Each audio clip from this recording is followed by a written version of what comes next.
એક વાત કરું, 6-7 માળ ઊંચું એક જયેશ ઝાડ હતું, 7-8 માળ જેટલું, પણ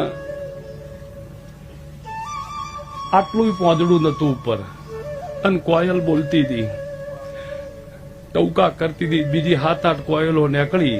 ઓમ જોયું કે ચેવા દાડા આયા,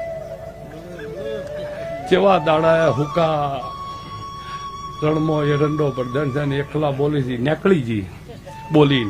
પણ પેલી એની બેનપણી હોય એટલે પાછી ભેળી તો થાય જ ને.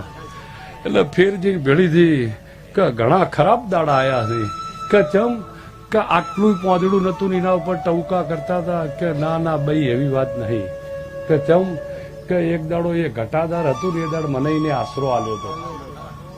એને મને આશરો આલેલો એ મારાથી ભૂલાતો નહીં. આ જે હુકું છે કાલ ફરતો ફાગણ આવશે એ ફરીથી વગર વેળા ના ભૂલાય કમશી પંચો.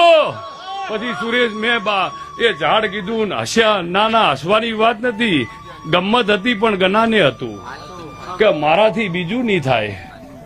આજનો દાડો ઘેર નથી, કાલીનો દાડો ફરતો ઘેર આવશે. કનો નહીં આવ્યો, કનો નહીં આવ્યો. કોકનો દાડો મહેમાન ગતિ કરતો હોય છે તો વળી 10 વર્ષે 20 વર્ષે બી એનું દેવ પાછો દાડો